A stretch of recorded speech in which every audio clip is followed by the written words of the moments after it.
ॐ अज्ञानतिमिरान्धस्य ज्ञानञ्जनशलाकया चक्षुरुन्मीलितं येन तस्मै श्रीगुरुवे नमः। हरे कृष्ण। श्री चैतन्य चरितामृत मध्य लीला चैप्टर 15 श्लोक संख्या प्रयार संख्या 42।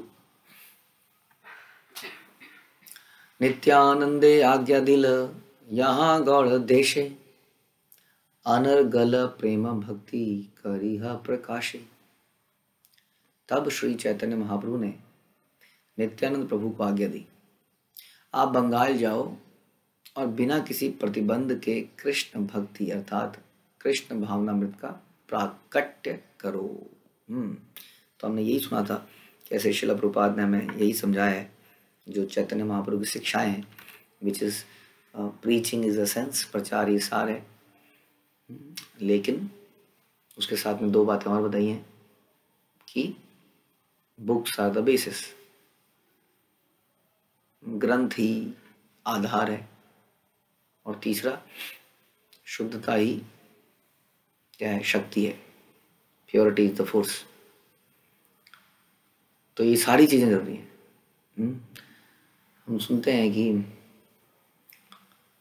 चैतन्य महाप्रभु ऐसा बोलते हैं हरिदास ठाकुर को कि हरिदास ठाकुर, संसार में बहुत सारे लोग ऐसे हैं जो बहुत ही शुद्ध हैं, शुद्ध भक्त हैं, लेकिन वो प्रचार के लिए समय नहीं निकालते हैं और भजनानंदी बन जाते हैं, अपनी साधना करते हैं बहुत अच्छे से। और संसार में कुछ ऐसे लोग हैं जो उतावले होकर प्रचार करते हैं क्योंकि उसमें फॉलोवर मिलते हैं, बहुत सारे नाम मिलता है, लेकिन उनकी अपनी साधना स्ट्रांग नहीं होती है। तुम एक महान व्यक्ति हो क्योंकि तुम साधना सदाचार में भी परफेक्ट हो और प्रचार भी करते हो। तो इसलिए तीनों चीज़ों को एक साथ समझना पड़ेगा कि तीनों चीज़ें ही ज़रूरी हैं। प्रचार भी हमारा मनमौजी तरीके से नहीं होना चाहिए। प्रचार हमारा कैसे होना चाहिए, जैसे पूर्ववर्ती आचार्यों के तात्पर्य हैं, उनके आधार पर, श्रवण के आधार पर, पुस्तकों के आधार पर, और हमारी अपनी साधना बहुत अच्छी होनी चाहिए। जब ये है तो साथ में, और ऐसा नहीं है कि जब यही हो जाए तभी प्रचार तो हम डे 1 से शुरू कर सकते हैं। कैसे? हम एटलीस्ट रेफरेंस पॉइंट बन सकते हैं, लोगों के पद प्रदर्शक बन सकते हैं। जब तक हम स्वयं ऐसा नहीं बन पाते कि हम लोगों की साधना स्वयं बहुत ज़्यादा स्ट्रांग है या हम लोग कर रहे हैं, तब तक हम दूसरे, है ना, कनेक्ट कर सकते हैं। हम लोगों को कनेक्ट करना ही प्रचार है। पुस्तक वितरण करना भी प्रचार है। भगवद गीता, भागवतम इत्यादि वितरण करना भी प्रचार है। तो हमने सुना कि कैसे प्रचार के लिए नित्यानंद प्रभु, जो कि भगवान के नित्य संगी थे, आप जानते हैं कृष्ण बलराम कभी अलग होते देखे आपने? Krishna Balram are never separated. यहाँ पर नित्यानंद प्रभु को बोला जा रहा है कि जाइए, हायर कॉज है, यानी कि कितना बड़ा भगवान के लिए कितना सोचते हैं भगवान हम जैसे लोगों के लिए, जो उनसे विद्रोह करके भोगने के लिए संसार में पड़े हुए हैं और आज भी अलग अलग तरीके से भोगे जा रहे हैं। वास्तव में हमें मनुष्य जीवन एक अपॉर्चुनिटी दी गई थी। अभी तो हम जानवर जीवन में पड़े थे, जानवर से निकाल के हमें मनुष्य बनाया गया कि हम भगवान का भजन करेंगे, भगवान के पास जाएंगे, लेकिन हमने नहीं किया। फिर भी भगवान हमारे लिए चिंता करते हैं और इतना सोचते हैं कि अपने नित्य संगी बलराम जी को, नित्यानंद प्रभु को भेजते हैं अपने से दूर कि जाइए और आप प्रचार कीजिए। आप बंगाल में जाओ बिना किसी प्रतिबंध के, यानी कि बिना किसी हर किसी को कृष्ण भक्ति अर्थात कृष्ण भावनामृत का प्राकट्य करो। तो भगवान के हृदय में कितना जरूरी काम है। इसलिए भगवान कहते हैं कि जो इस ज्ञान को दूसरों को बांटता है वो मुझे सबसे प्रिय है। इसलिए, लेकिन साथ में आपको ये देखना पड़ेगा कैसे हम शुद्धता का पालन करें, कैसे हम अपनी साधना अच्छे से करें, पुस्तकों का पठन और श्रवण करें, ताकि हम उसी के आधार पर बोलें। ऐसे बोलते हैं ना कि जितना हम ज़्यादा डालेंगे अंदर, माना कि आपने 1 गिलास मौसमी का जूस पिया, फिर आपने 1 गिलास और पिया, फिर आपने 1 और पिया, फिर आपने 1 और पिया, 10 पी लिए, 11 पी लिए, 12 पी लिए, उसके बाद क्या होगा? उसके बाद वॉमिटिंग होगी। और अंदर से क्या निकलेगा? हो सकता है शुरू में कुछ और निकले, लेकिन धीरे धीरे धीरे फिर केवल यही निकलेगा, मौसमी का जूस ही बाहर निकलेगा। तो उसी तरीके से हम जितना सुनते जाएंगे, सुनते जाएंगे, सुनते जाएंगे। अब कई लोग कहते हैं हमें याद नहीं होता, हम क्या करें? तो क्या तरीका है? सुनते जाइए, बस बार बार सुनते, इतना भर जाएगा तो अपने आप हर जगह से बाहर निकलेगा। जहाँ भी मिलेंगे वहाँ यही मुंह से निकलेगा। तो ये तरीका है। इसलिए श्रवण के माध्यम से, पठन के माध्यम से, अध्ययन के माध्यम से हम लोग इस फिलॉसफी को सुनते जाते हैं, सुनते जाते हैं, पढ़ते जाते हैं, और फिर ये हमारे मुंह से निकलने लगती है। लेकिन उसका आचरण भी आवश्यक है, नहीं तो हम मिथ्याचारी प्रिटेंडर कहलाएंगे, जो कर दिखाता कुछ और है, बोलता कुछ और है, करता कुछ और है। तो ऐसा कभी नहीं बनना है। ऐसा करने से क्या होगा? ऐसा करने से हमारा ज़बरदस्त पतन होगा और हम दूसरों के भी पतन का कारण बनेंगे। ठीक है, तो इसलिए यहाँ पर सबसे मैं कहना चाह रहा था कि भगवान के लिए कितनी बड़ी ये चिंता का विषय है कि जीवात्माओं को कैसे भगवान के धाम में लाया जाए, अपने घर में वापस लाया जाए, रूठ के गए हुए बच्चों को कैसे वापस लाया जाए, कैसे उनकी चेतना को शुद्ध किया जाए, तभी तो आएंगे। तो इसलिए हमारी जिम्मेदारी भी ये बनती है कि हम अपने को भी यही सुधारें कि भगवान को यदि सबसे अच्छी बात लगेगी वो यही लगेगी कि हम अपने को शुद्ध करें और भगवान के धाम में जाएं। संसार में लोग भगवान से बहुत तरह की चीज़ें देते हैं, लेन देन करते रहते हैं बिजनेस मेंटेलिटी से कि ये करोगे भगवान तो मैं ऐसा कर दूंगा, ऐसा करोगे भगवान तो मैं ऐसा कर दूंगा।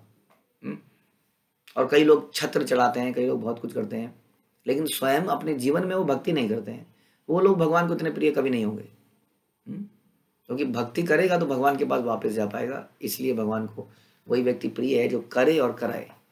तो हमारी इसलिए ये जिम्मेदारी पड़ती है। और ये मंथ हमारे लिए स्पेशली कार्तिक का मंथ बड़ा महत्वपूर्ण है कि हम इसमें कैसे अपनी भक्ति को बढ़ा पाएँ, और ये जो हम रूटीन बना रहे हैं इस रूटीन को कैसे कंटिन्यू करें इवन आफ्टर कार्तिक। इस तरह चैतन्य महाप्रभु ने नित्यानंद प्रभु को आदेश दिया कि सारे बंगालियों को भक्ति प्रदान करें। भगवत गीता में भगवान ने कहा है कि हे प्रतापपुत्र, जो मेरी शरण में आते हैं वे भले ही निम्न जातियों वाले हों, स्त्रियां हों, वैश्य हों, शूद्र हों, वो परम गंतव्य तक पहुंच सकते हैं। तो जनरली अक्सर ऐसा कहा जाता है कि स्त्रियां शारीरिक रूप से कम बुद्धिमान है, मेटेरियलिस्टिक थिंकिंग रखती हैं, लेकिन यहाँ पे भगवान बता रहे हैं कि जब मेरी भक्ति में कोई आता है तो then there is no difference.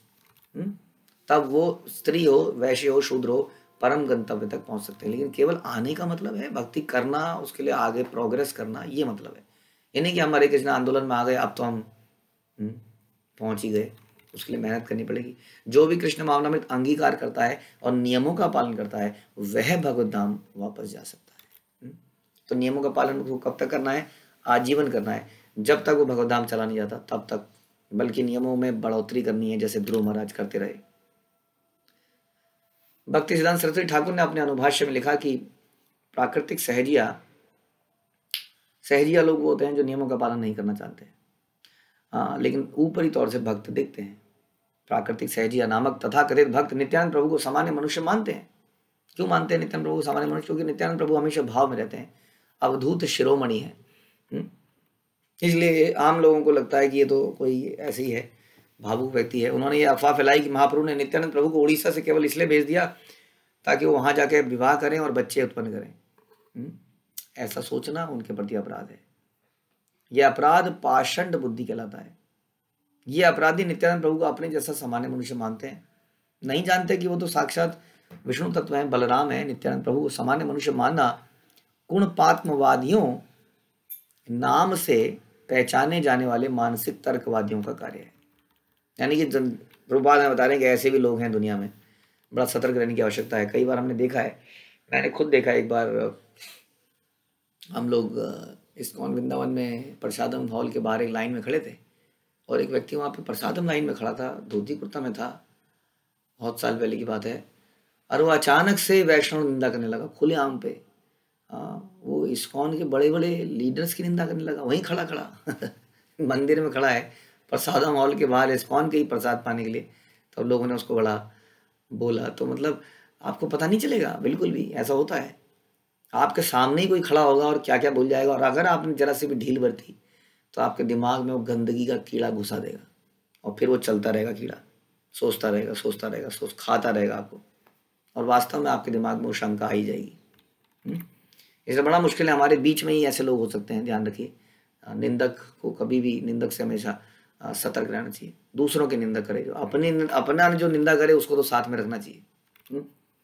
ये लोग अपने आप को भौतिक शरीर मान बैठते हैं, जो कि 3 भौतिक तत्वों का थैला है। वे सोचते हैं कि उन्हीं की तरह नित्यानंद प्रभु का शरीर भी वैसा ही है। जो भी ऐसा सोचता है वह घोरतम नरक में जाएगा, प्रभुपाद कह रहे हैं। जो लोग कामिनी और कंचन यानी कि सुंदर स्त्री और धन के पीछे भागते हैं, जो अत्यंत स्वार्थी हैं और व्यापारी वृत्ति रखते हैं, वे अपने उर्वर मस्तिष्क से अनेक वस्तुएं खोज सकते हैं और प्रामाणिक शास्त्रों के विरुद्ध कुछ भी कह सकते हैं। वास्तव में ऐसा हो जाता है जब हम किसी कांचन और कामिनी के चक्कर में पड़ जाते हैं, तब हम शास्त्रों को अपने हिसाब से ही मोड़ देते हैं। और जो लस्ट है उसको लव कहने लगते हैं, और उसके बड़े सारे तर्क वितर्क करने लगते हैं आपस में। और दोनों जब आपस में ऐसे लोग मिलते हैं तो इसी तरह की चर्चाएं करते हैं जो एक दूसरे के कार्यों को, घृणित कार्यों को जस्टिफाई करता है। तो दिमाग खराब हो जाता है एक्चुअली, बता रहे हैं।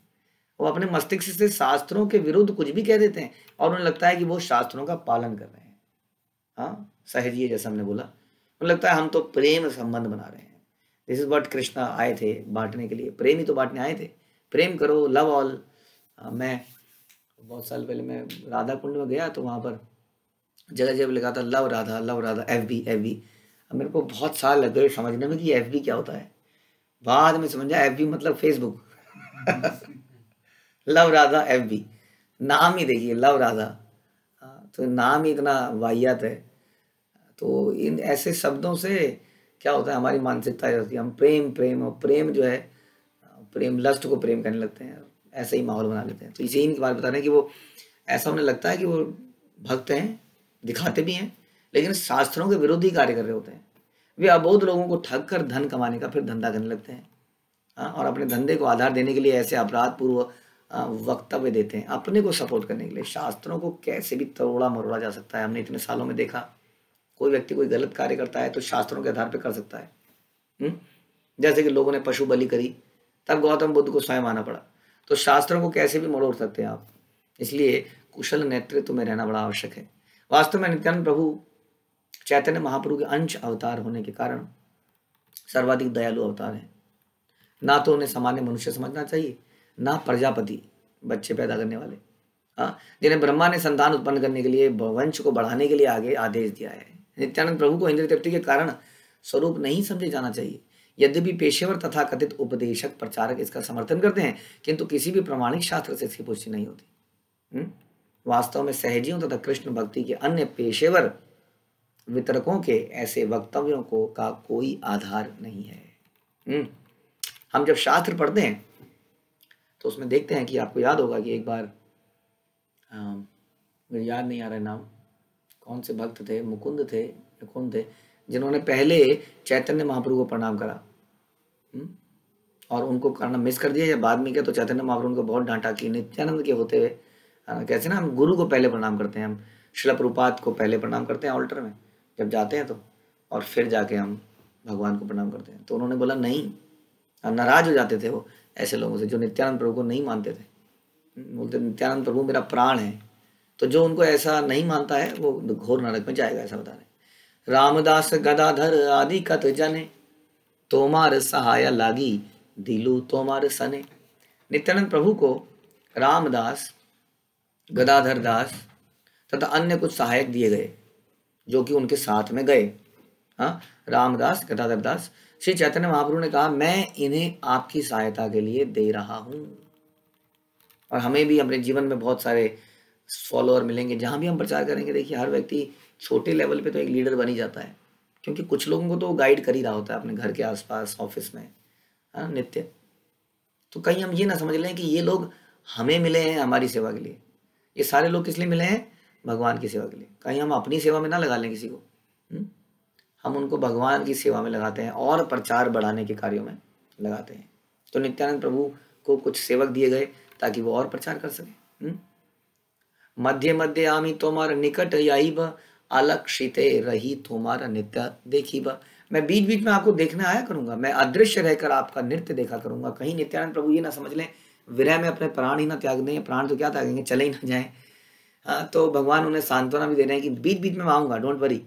जैसे शिला प्रभुपाद ने अलग अलग जगह कुछ महीने एक जगह पे रहे, दूसरी जगह उड़ के चले गए, वहाँ पे एक सेंटर खोल दिया, फिर तीसरी जगह गए।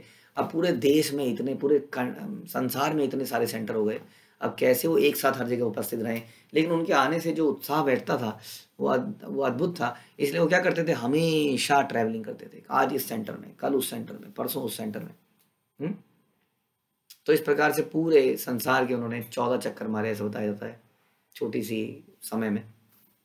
तो इस प्रकार से ऐसे महान आदमियों को जब आते हैं तो उनके आने से उत्साह और बढ़ता है, उनकी प्रेजेंस से उत्साह और बढ़ता है और हमें फोकस मिलता है कि yes we are on the right way. गुरु की नज़र हमारे ऊपर है, ये भी फायदा होता है। तो इसलिए यहाँ पर चैतन्य महाप्रभु कह रहे हैं कि मैं आऊँगा, डोंट वरी कि मैं यहीं पे कि मैं कैसे आऊँगा, लेकिन मैंने तो जगन्नाथपुरी में रहने का ही निश्चय किया है निरंतर, कैसे आऊँगा। तब वो वहाँ पर बताते हैं कि मैं अदृश्य रूप में आऊँगा, और जब भी तुम नृत्य करोगे तब मैं वहाँ पर उपस्थित होऊंगा और तुम्हारे साथ नृत्य करूँगा। और ऐसी बहुत सारी घटनाएं देखी जाती हैं।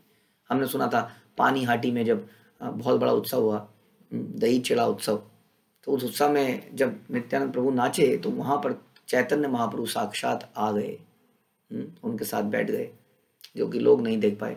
तो इस प्रकार से जब भी कहते हैं कि चैतन्य महाप्रभु पहुँच जाते हैं जब भी नित्यानंद प्रभु नृत्य करते हैं, तो बोल रहे हैं कि मैं जरूर आऊँगा। और इसी तरह से ध्यान रखिए, यदि हम भगवान के नियमों का पालन कर रहे हैं, गुरु के नियमों का पालन कर रहे हैं, गुरु के आदेश का पालन कर रहे हैं, तो भगवान हमें डेफिनेटली देख रहे हैं, हमें अपना आशीर्वाद दे रहे हैं, बिल्कुल अदृश्य रूप में।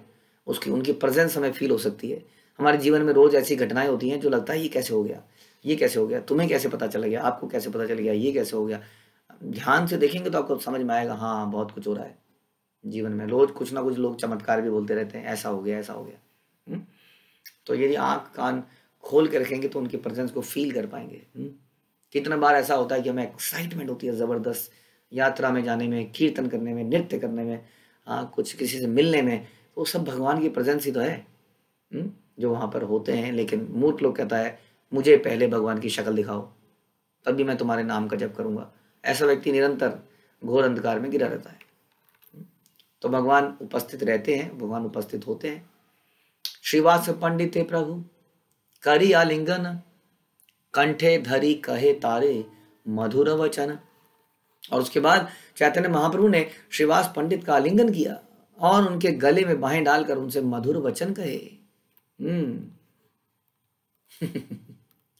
इससे क्या पता चलता है? इसे पता चलता है कि इनको भी जाने के लिए बोलने वाले हैं। तो बड़ा भारी समय चल रहा है इस वक्त। ऐसे लोगों को जाने से बोला जा रहा है जो उनसे सेपरेट हो ही नहीं सकते हैं। जैसा हमने सुना पंच तत्व, ये तो एक ही तो है, ये पंच तत्व। जय श्री कृष्ण चैतन्य प्रभु नित्यानंद, श्री अद्वैत गदाधर श्रीवास आदि गौर भक्तवृंद। अब इनको कैसे अलग किया जा सकता है? लेकिन हम देखते हैं इन सभी को अलग कर दिया। नित्यानंद प्रभु भी गए, या श्रीवास भी चले गए, अद्वैत आचार्य भी नहीं रहे वहां पर। ये सारे के सारे लोग ही प्रचार करने चले गए। तोमार घरे कीर्तन आमी नित्य नाचीबा, तुम्ही देखा पाबे आर केह ना देखीबा। श्री चैतन्य महाप्रभु ने श्रीवास ठाकुर से प्रार्थना करी, आप नित्य संकीर्तन करना और इतना समझ रखना कि आपकी उपस्थिति में मैं भी नृत्य करूंगा। आप ये नृत्य देख सकोगे किंतु बाकी लोग नहीं देख पाओगे, नहीं देख पाएंगे। तो श्रीवास ठाकुर को भी बोल दिया आप भी जाइए, आपका घर तो वैसे ही श्रीवास आंगन है, श्रीवास आंगन में तो नित्य कीर्तन होता है, वो कीर्तन बंद नहीं होना चाहिए। हाँ, वो प्रचार फैलना चाहिए, लेकिन don't worry I will be there. मैं हमेशा वहाँ आऊँगा, तुम्हें नृत्य करते हुए दिख जाऊँगा, लेकिन बाकी लोगों को नहीं देख पाऊंगा। बहुत बड़ा आशीर्वाद दिया श्रीवास ठाकुर को। और इसी तरह से भगवान ने कई लोगों को अपने विग्रह भी दिए, कई लोगों को कि लीजिए मेरे विग्रह जब तक रहेंगे तब तक तुम मेरी प्रेजेंस को फील करोगे। तो इस प्रकार से भगवान ने बोला एही वस्त्र माता के दीह, एही सब प्रसाद, दंडवत करी अमार क्षमा ही अपराध। इस जगन्नाथ प्रसाद को और इस वस्त्र को ले लो, इन्हें मेरी माता सची देवी को जाकर दे देना। तो जगन्नाथ जी का प्रसाद लाए थे, कुछ वस्त्र लाए थे जगन्नाथ जी के, कि माता को दे देना और प्रणाम करने के बाद उनसे प्रार्थना करना कि मेरा अपराध क्षमा करें, मैं उनकी सेवा नहीं कर पा रहा हूँ, मैं उनके साथ नहीं हूँ, तो मुझे क्षमा करें। इतनी विनम्रता है चैतन्य महाप्रभु के अंदर। वैसे एक सन्यासी की कोई जिम्मेदारी रह नहीं जाती है किसी चीज़ के प्रति, क्योंकि वो सन्यासी है, उसने समाज के लिए हर चीज़ को त्याग दिया है, लेकिन फिर भी उनकी कृतज्ञता इतनी थी, ह्यूमिलिटी इतनी थी कि वो क्षमा मांग रहे थे कि जहाँ मैं करना तो मुझे यही है, रहना तो मुझे यही पड़ेगा, लेकिन अब मुझे माँ से मुझे क्षमा मांगना, उनको ये वस्त्र, उनको ये प्रसाद देना। और क्या बोलते हैं, तार सेवा छाड़ी आमी करी आछी संन्यास, धर्म नहे करी आमी निज धर्म नाश। मैंने अपनी माता की सेवा को छोड़कर संन्यास धारण कर लिया है। वास्तव में मुझे ऐसा नहीं करना चाहिए था। मैंने अपनी माता की सेवा छोड़कर संन्यास धारण कर लिया, वास्तव में ऐसा करना नहीं चाहिए था, क्योंकि ऐसा करके मैंने अपना धर्म नष्ट किया है। देखिए भगवान कभी कोई अधर्म काम कर ही नहीं सकते हैं, क्योंकि भगवान जो करते हैं वही धर्म है, और वो अपने आचरण से दिखाते हैं कि ऐसा करा जाना चाहिए। भगवान ने, आप जानते हैं कि जब भगवान ने संन्यास लिया था, सोच के समझ के ये कार्य किया था। नित्यानंद प्रभु को पहले ही बता दिया था कि I am going to do this, और इस प्रकार से पूरा विचार विमर्श किया गया था। बल्कि भक्तों ने तो उनके बाल भी नहीं कटने दिए थे, किसी तरह से भगवान ने अपने बाल कटवाए, संकीर्तन में मंत्र मुग्ध करके सबको। तो लेकिन यहाँ पर अगेन कृतज्ञतावश कह रहे हैं, तो गलती मानना एक भक्त का एक नेचुरल स्वभाव बन जाता है, गलती ना होने पर भी। जितनी भक्ति कम है उतना हम बहस करते हैं, नहीं नहीं ऐसे कैसे, उसने ऐसा कहा था पहले, उसने ऐसा क्यों किया मेरे साथ, तो इसका मतलब हमारी भक्ति कम है। आप देखेंगे जो भक्त उन्नत भक्त हैं वो केवल हाथ जोड़ के खड़े हो जाएंगे, और अपनी ही गलती स्वीकार कर लेंगे। तो चैतन्य महाप्रभु यहाँ पर सर्वोपरि धर्म का काम कर रहे हैं, महावद्दा न्याय जिनको बोला गया, महान दानी बने चुके हैं, लेकिन कह रहे हैं कि मेरी गलती है, मुझे ऐसा नहीं करना चाहिए था, मैंने अपना धर्म नष्ट किया। तार प्रेम वशामी तार सेवा धर्म, ताहा छाड़ी करी अच्छी बातुलेरा कर्म। मैं अपनी माता के प्रेम के अधीन हूँ, और मेरा धर्म है कि बदले में उनकी सेवा करूं, लेकिन ऐसा करने के बदले मैंने संन्यास ग्रहण कर लिया, निसंदेह पागलपन है। बातुल बाल केरा माता नहीं लाया दोष, यही जानी माता मोरे ना करे हरोष। एक माता अपने पागल बेटे से रोष नहीं होती, ये जानते हुए मेरी माता मुझ पर रोष नहीं करती। तो डिस्कशन जो है ये बहुत ही ट्रांसेंडेंटल लोगों के बीच में है। आप जानते हैं सची माता ने खुद ही बाद में चैतन्य महाप्रभु को कहा कि तुम्हारा यहाँ रहना उचित नहीं है, क्योंकि तुम एक सन्यासी हो। एक सन्यासी अपने घर पे रहेगा, इज नॉट फाइन। तो तुम ऐसा करो, तुम जगन्नाथपुरी में जाके रहो। तो सची माता ने ही आदेश दिया। तो ऐसी माता बनने को श्रील प्रभुपाद हमें कहते हैं कि मदर शुड बी लाइक सची माता, सिंगनी, जिनका हृदय इतना बड़ा है कि उन्होंने अपने पति को खो दिया है, बड़े बेटे को खो दिया है, वो संन्यास ले चुका है, और छोटे बेटे को भी आदेश देती हैं कि तुम भी जाके जगन्नाथपुरी में रह लो। ओके, तो ऐसी वो माता है और ऐसे वो बच्चे हैं। इसलिए इनके वार्तालाप से हमें ये समझना होगा कि चैतन्य महाप्रभु ने कोई पागलपन नहीं किया है वास्तव में, लेकिन सामाजिक दृष्टि से वो एक पागलपन दिखता है। लेकिन माँ कभी रुष्ट नहीं होती है, फिर भी रुष्ट नहीं हो रही है, बता रहे हैं कि काए संन्यास मोरे प्रेम निज धन, ये काले संन्यास केलू छन्न हैल मन। मुझे संन्यास को स्वीकार करने तथा अपने धन स्वरूप मात्र प्रेम की बलि देने से कुछ भी प्रयोजन नहीं था। वास्तव में जब मैंने संन्यास स्वीकार किया उस समय मुझ पर पागलपन सवार था। अगेन ऐसी बातें कह रहे हैं ताकि उनके माँ को संदेश दे रहे हैं, ताकि उनके हृदय को थोड़ी शांति मिले। लेकिन आप जानते ही हैं कैसे महाप्रभु ने आने के बाद 2 साल तक साउथ इंडिया की भ्रमण करा। कोई व्यक्ति पागलपन में ऐसा भ्रमण कर सकता है? कन्याकुमारी तक गए, वृंदावन गए, पैदल पूरे भारत को नाप डाला, और जहाँ गए वहाँ हरिनाम का प्रचार कर डाला, हजारों करोड़ों गाँव को प्रचार किया, और अब इन लोगों को प्रचार करने के लिए भेज रहे हैं। क्या कोई पागल व्यक्ति ऐसा कर सकता है? तो जैसा कि हमने सुना कि सहजी कई बार ऐसा बोल देते हैं कि नित्यानंद प्रभु तो पागल हैं, सहजी हैं या इंद्र तृप्ति वाले हैं। तो ऐसा सोचना भी पाप है, क्योंकि जन्म कर्म चामे दिव्यम, हम भगवान के कर्म को नहीं समझ सकते। इसी तरह से कुछ पागल लोग कहते हैं कि भगवान ने रास लीला करी। आप जानते हैं कि लगभग 11 साल के थे भगवान जब मथुरा चले गए थे। अब सोचिए, यानी कि रास लीला कब करी होगी? 7 to 7, 8, 9, 10 ईयर्स में, जब वो इतनी उम्र के थे। वस्त्र हरण कर लिए, चाहे कृष्ण का कोई चरित्र है। तो भगवान के जन्म कर्म दिव्य हैं, उनके ऊपर कुछ चर्चा करना पागलपन है। इसलिए भगवान भी यदि अपने मुख से ऐसा बोले, कई बार बहुत हम्बल व्यक्ति ऐसा बोलता है, आप देखेंगे कई बार झगड़ा होगा तो बहुत उन्नत भक्त जो होगा वो बोलेगा मेरी गलती है, और जो दूसरा नौसिखिया होगा वो सबको जाके बोलेगा हाँ प्रभु जी हो गया, गलती मानी उसने, हाँ मान ली उन्होंने गलती अपनी, देखा मैं पहले कह रहा था ना, अब मानी ना गलती। हाँ, और माताओं में तो ऐसा बहुत होगा, हाँ मैं तो पहले कह रही थी, अब बोल रही है मेरी गलती है, मुझे क्षमा कर दो। अब क्या फायदा, ऐसा करा क्यों था? तो जितना भी छोटे स्तर का व्यक्ति होगा वो ऐसे ही सोचेगा, और बड़े स्तर का व्यक्ति सोचेगा अरे इसने गलती मान ली, इसका मतलब ये उन्नत भक्त है। हाँ, तो उन्नत भक्त कई बार अपनी गलती मानेंगे, लेकिन जो छिछोरा व्यक्ति होगा वो कहेगा हाँ इन्हीं की गलती है। हाँ, इसी तरह से चैतन्य महाप्रभु यहाँ कह रहे हैं कि मैंने पागलपन में किया, और कुछ छिछोरे व्यक्ति इसको पढ़ के सोचेंगे हाँ देखो ये गलत है ना, गलत कह रहे हैं ना चैतन्य महाप्रभु। जहां पर भी शास्त्रों, मैंने कहा ना शास्त्रों को कैसे भी तोड़ा मरोड़ा जा सकता है, कैसे भी तोड़ा मरोड़ा जा सकता है, कहीं से भी कुछ भी निकाल सकते हैं हम। कोई इतना सेंटेंस को पढ़ के किसी दुनिया में दिखाएगा देखो देखो देखो देखो क्या लिखा है चैतन्य महाप्रभु ने, इसका मतलब गलत है ना ये सब काम। पूरा जीवन नहीं पढ़ेंगे, चैतन्य चरितामृत को नहीं पढ़ेंगे, लेकिन कुछ श्लोकों को पढ़ के ऐसा निश्चय निकालेंगे। इसलिए मैं कह रहा हूँ हमारे जीवन में यदि कोई हमसे क्षमा मांगता है तो ये मत सोचिए कि वो गलती उसकी है, ये सोचिए कि वो उन्नत है, वो क्षमा मांग पा रहा है। मैं इतना अहंकारी हूं कि मेरे मुंह से ही नहीं निकल रहा है। नीला चले आँचो मुई ताहर आज्ञा थे, मध्य मध्य आसीमु तार चरण देखी थे। मैं यहाँ जगन्नाथपुरी में उनके आदेशों का पालन करने के लिए रुका हुआ हूँ। कैसे बोल रहे हैं देखिए, जगन्नाथपुरी में आने का विशेष पर्पज है।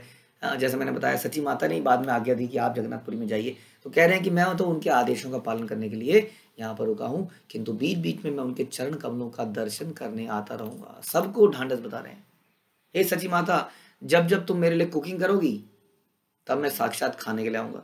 हे श्रीवास ठाकुर, जब तुम हरिनाम करोगे, कीर्तन नृत्य करोगे तो मैं आऊँगा।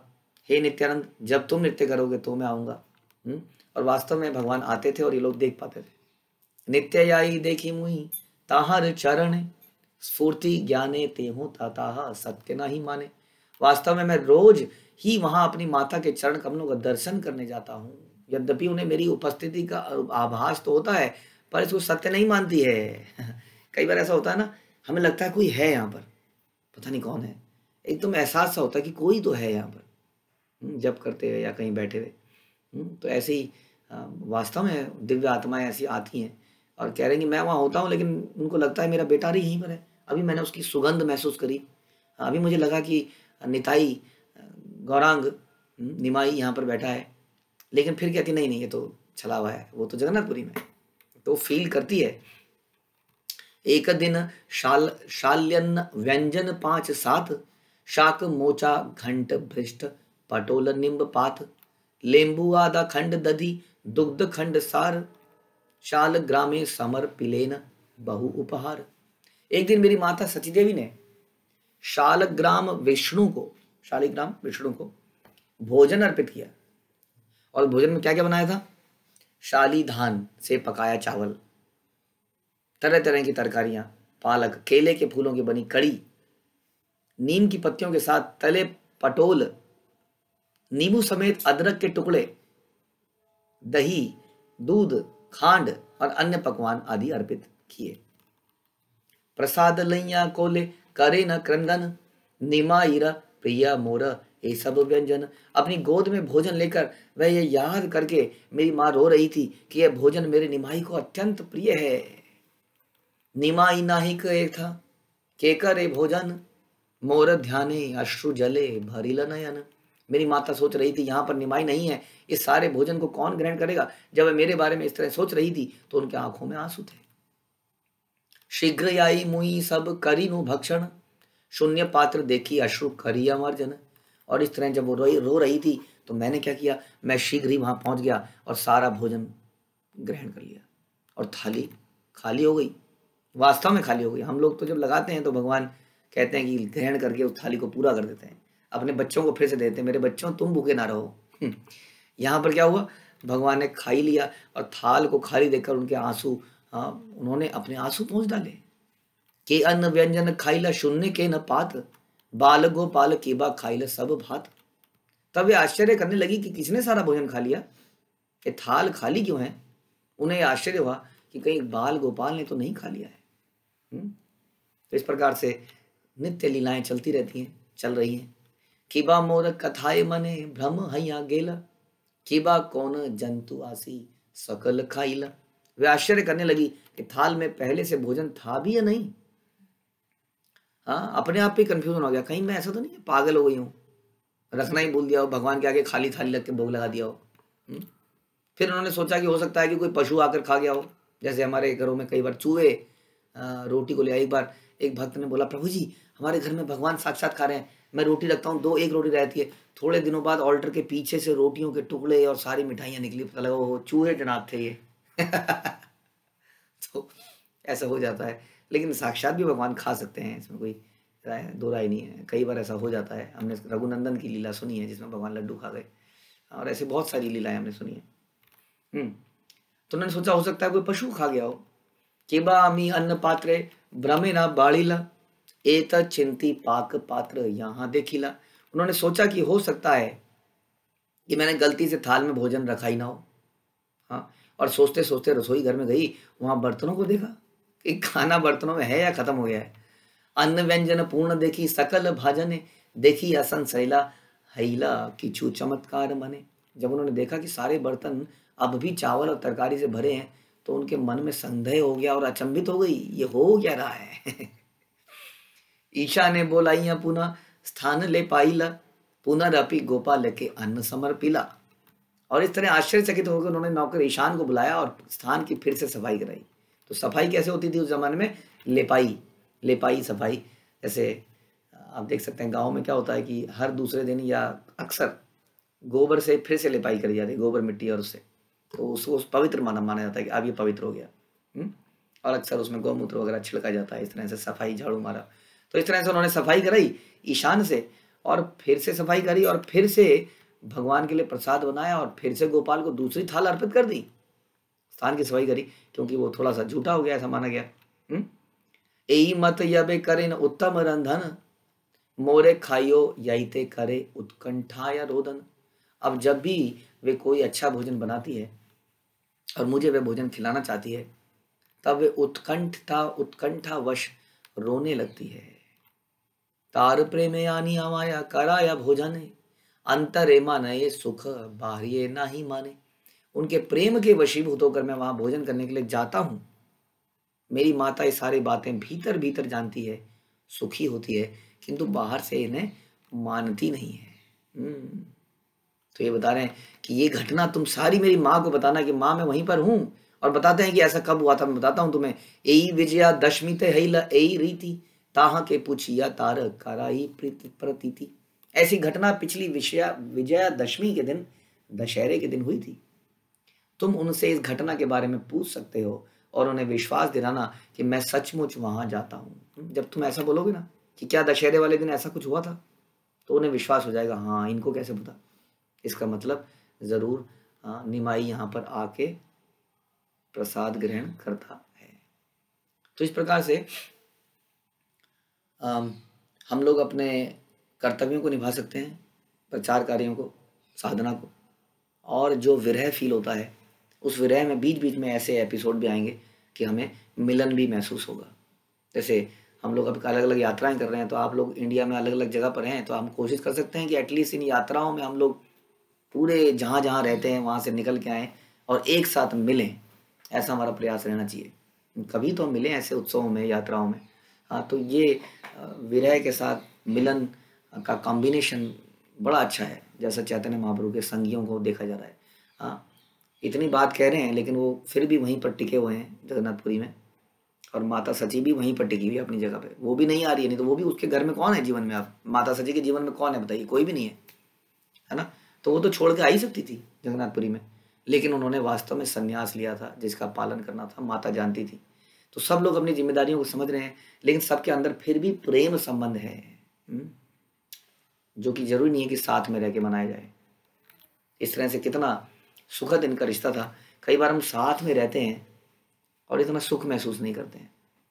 खाना खिलाना और खाना एक औपचारिकता बन जाता है, लेकिन उसमें प्रेम होना चाहिए। और प्रेम होने के कारण क्या होता है, दूर से भी सची माता वो फीलिंग पैदा कर पा रही है कि ऑल्दो निमाई मेरे साथ नहीं है, फिर भी उनके अंदर वो फीलिंग्स आ रही हैं, और चैतन्य महाप्रभु भी रेसिप्रोकेट कर रहे हैं। तो बता रहे हैं कि मैं ऐसा जाता हूँ और तुम ऐसा बात बोलना। एते कहिते प्रभु विभला एहिला, लोक विदाय करिते प्रभु धैर्य धरिला। यह सब कहते हुए चैतन्य महाप्रभु भाव में भर गए, किंतु भक्तों की विदाई पूरी करने के उद्देश्य से उन्होंने धैर्य को धारण रखा। क्योंकि अगर चैतन्य महाप्रभु बिखर गए तो कोई भी नहीं हिलेगा वहां से ना, और रो रो के अपने प्राण त्याग देंगे लोग वहां से। तो चैतन्य महाप्रभु ने थोड़ा कंट्रोल किया। राघव पंडित कहिन वचन सरस, तुम्हारे शुद्ध प्रेमे आमी हई तुम्हारे वश। अब देखिए, राघव पंडित जैसे भक्त जो हमेशा भगवान का चिंतन करते थे, हमेशा, और भगवान के लिए क्या बनाया जाए क्या ना बनाया जाए ऐसा सोचते थे, इन भक्त को भी भगवान ने बोला तुम्हारा भी समय आ गया हे राघव पंडित। हाँ, इसके बाद चैतन्य महाप्रभु राघव पंडित से मीठी वाणी में बोले, मैं तो मेरे प्रति तुम्हारा जो प्रेम है वो शुद्ध है, जिसके लिए मैं तुम्हारा कृतज्ञ हूँ। हाँ, तो कृष्णा कृतज्ञ महसूस करें, ये बड़ा अजीब सा है, क्योंकि भगवान ही तो सब कुछ देने वाले हैं। और देने वाला कृतज्ञ महसूस करे, ये भगवान का भाव दिखाता है और हमें सिखाता है कैसे हमारे हृदय में प्रेम और कृतज्ञता होनी चाहिए। क्योंकि हमारे अंदर क्या होता है, कहते हैं ना नमक हराम हम लोग नमक हराम बन जाते हैं। हाँ, वास्तव में हम लोग क्या करते हैं, जिनका खाते हैं, जिन भगवान का खाते हैं, उन्हीं के हृदय, उन्हीं के लिए हमारे हृदय में कृतज्ञता नहीं है। ध्यान रखिए, हम टाटा नमक नहीं खाते हैं हम लोग भगवान का दिया हुआ खाते हैं। वास्तव में गुरु की कृपा से हमें कितने उपहार मिलते हैं, भगवान देते हैं और हम उनके प्रति कृतज्ञ नहीं होते। यहाँ भगवान राघव पंडित को कह रहे हैं, हे राघव पंडित, मैं तुम्हारे लिए कृतज्ञ हूँ। इहार कृष्ण सेवार कथा सुन, सर्वजन परम पवित्र सेवा अति सर्वोत्तम। तब चैतन्य महाप्रभु ने सबसे कहा, सुनो तुम लोग राघव पंडित द्वारा की गई शुद्ध कृष्ण भक्ति के बारे में सुनो, मैं तुम्हें बताता हूँ। हाँ, राघव पंडित की सेवा परम शुद्ध है और सर्वोत्तम है। तो भगवान हमेशा चाहते हैं उनके भक्तों का गुणगान हो, लेकिन एक दुष्ट व्यक्ति चाहता है कि उसके गुणों का खुद ही गुणगान, कोई नहीं करता तो वो खुद ही करने लगता है। जानते हो, मैंने ऐसा किया, मैंने ये किया, मैंने इसको ऐसे मैनेज किया, मैंने इसको ऐसे मैनेज किया, मैंने इस चीज़ को कर दिया, मैंने उस चीज़ को कर दिया। तो ऐसे व्यक्ति के बारे में भगवान क्या कहेंगे। लेकिन ऐसे भक्त जो शांत हैं, किसी को पता नहीं चल रहा है कि वो क्या कर रहे हैं, भगवान उनकी ग्लोरिफिकेशन स्वयं करते हैं। आर द्रव्य रहूं सुन नारी केले रखा था, 5 गंडा नारी करी नारी केल विकाय तथा। अन्य वस्तुओं के अतिरिक्त उनके उसके द्वारा नारियल भेंट किए जाने के बारे में सुनो। मैं तुम्हें एक कहानी बताता हूँ कैसे वो मुझे नारियल भेंट करा उन्होंने। एक बार एक नारियल 5 गंडे में बिकता है, कुछ मतलब अमाउंट है, समझ लीजिए एक नारियल समझ लीजिए 50 रुपये में बिकता है ऐसा। वाटी थे कत शत वृक्ष लक्ष लक्ष फल, तथा विशु ने न यथा मिष्ट नारी केल। यद्यपि उनके पास पहले से सैकड़ों वृक्ष हैं, लाखों फल है। आप जाएंगे बंगाल में, हर घर के अंदर आप लोग नारियल वगैरह सुपारी इत्यादि का पेड़ देखेंगे लगा हुआ। कह रहे उनके घरों में बहुत सारे नारियल का पेड़ पहले से ही है, बहुत फल है, किंतु फिर भी वह उस स्थान के विषय में सुनने के लिए अत्यधिक उत्सुक रहता है जहाँ मीठा नारियल होता है। हमेशा जैसे आम लोग चर्चा करते हैं ना, अरे तूने वहाँ हल्दीराम का हलवा खाया क्या, अरे ज़बरदस्त है, उसकी खुशबू 1 किलोमीटर दूर तक, अच्छा अच्छा ऐसा है, अच्छा ठीक है, और क्या है वहाँ का, वो राज कचौड़ी तो ज़बरदस्त है, अच्छा चलो चलते हैं तो आम आदमी भी खाने पीने की चर्चाएं करता है, लेकिन उसका प्रयोजन खुद को संतुष्ट करना है। लेकिन भक्त भी ऐसी चर्चा करते हैं, जैसे माधवेंद्रपुरी ने कहा, अरे खीर कितनी अच्छी है, ये अमृत केली कितनी स्वादिष्ट होगी यदि मैं इसको गोपाल को खिला पाऊँ। राघव पंडित भी ऐसा सोचते थे, मीठा नारियल कहाँ मिलेगा, मीठा नारियल इसलिए नहीं कि मैं पीऊँगा, मेरा बच्चा पिएगा मीठा नारियल, इसलिए कि भगवान इसको प्राप्त करेंगे। बड़ा गहरा विषय है ये, वास्तव में सोचा जाए हमारे दिमाग में ऐसी बात आती नहीं है।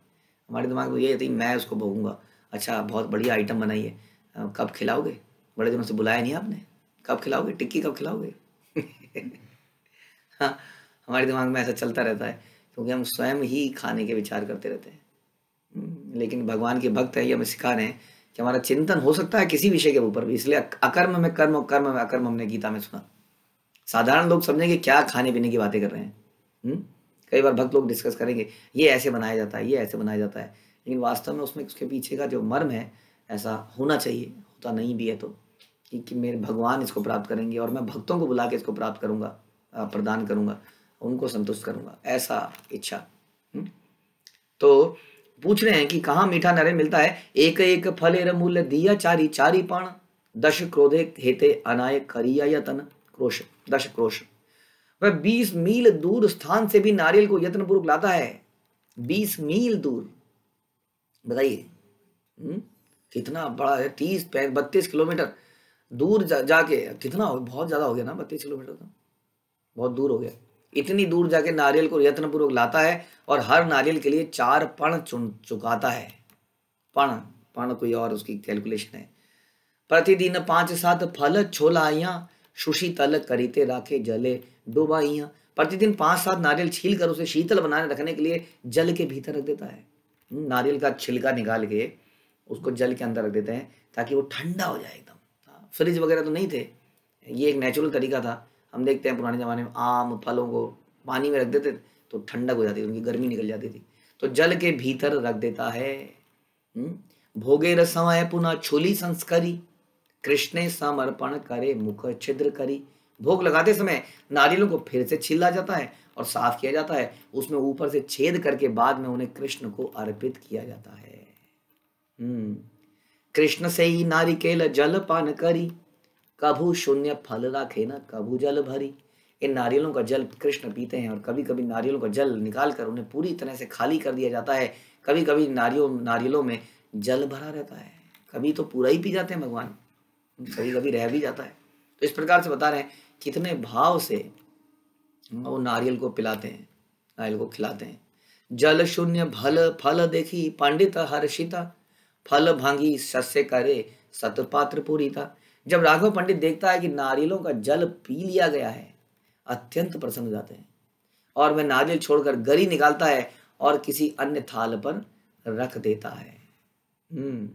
सस्य समर्पण करी बाहिर ध्यान, सस्य खाया कृष्ण करे शून्य भाजन। गरी चढ़ाने के बाद वह मंदिर द्वार के बाहर ध्यान करता है। इस बीच भगवान कृष्ण सारी गरी खाकर थाली को रिक्त छोड़ देते हैं। तो इसका मतलब एक चीज ये भी समझ में आ रही है कि नारियल का पानी भोग लगाया तो गरी को फिर से भोग लगाया जा सकता है, क्योंकि भगवान ने तो पानी पिया है ना। कई लोग क्या करते हैं, कहते हैं कि प्रभु जी ये खीर खाएंगे आप, मतलब खीर भोग लगाई थी, प्रभु जी दूध भोग लगा दिया था। हाँ, वाह वाह वाह, बहुत बढ़िया है। ऐसे एक काम कीजिए, घर की सारी सब्जियां अनाज भगवान के आगे रख दीजिए, हाँ, और अगले दिन से खूब खाइए जो मर्जी बिना भोग लगाए, क्योंकि भगवान ने तो सारी कच्ची सब्जियां, सारे चावल, सारे गेहूं खा लिए हैं, सारा दूध पी लिया है। अब दूध से अलग अलग व्यंजन बनाइए और बढ़िया तरीके से खाइए, क्योंकि मैंने दूध भोग लगा दिया था। इसलिए अब मैं लस्सी बना रहा हूँ, दही बना रहा हूँ, ये बना, सब ऑफर्ड है प्रभु जी, एवरीथिंग इज ऑफर्ड। बहुत बढ़िया तरीका निकाल लिया हम लोगों ने। ध्यान रखिए, समझने की बात है, इसमें इतना टेक्निकल होने की। भगवान ने पानी पिया, आप कहेंगे झूठा हो गया, भगवान ने पानी पिया, गरी थोड़ी खाई है। कोई व्यक्ति पानी पीता है तो उसके बाद गरी भी खाता है, हाँ, तो इन्होंने गरी खिलाई। इस प्रकार से हर वस्तु को भोग लगाना आवश्यक है। जैसी वस्तु का फॉर्म बदल जाता है उसका भोग लगाना आवश्यक है। आपने नहीं तो किसके लिए बनाई वो दही, वो खीर, वो किसके लिए बनाई? अपने लिए बनाई ना, भगवान को तो नहीं खिलाई। इसलिए वास्तव में हर वस्तु जो बनाई जा रही है वो भगवान को भोग लगाई जाए। और ऐसा लगता है कि ये तो दूध भोग लगा हुआ है, तो फिर भोग लगाते क्यों है सारा दूध, सारी वस्तुएं? लेकिन यहाँ पे तो ये भी दिखाया जा रहा है कि इवन इफ कि आपने नारियल का पानी पिलाया है, आप उसकी गरी खिला सकते हैं और भगवान सारी गरी खा जाते हैं। और भी इसमें कुछ पास टाइम्स होते हैं, मैं सोच रहा था खत्म हो जाएगा लेकिन हो नहीं रहा है, तो ऐसे तो हम आगे बढ़ते ही चले जाएंगे। तो नारियल की ये सिंपल कथा हमें बहुत कुछ सिखाती है और आगे भी सिखाएगी। राघव पंडित का चरित्र दिखाता है, भगवान को हम भोग लगाते हैं तो हमारा क्या भाव होना चाहिए।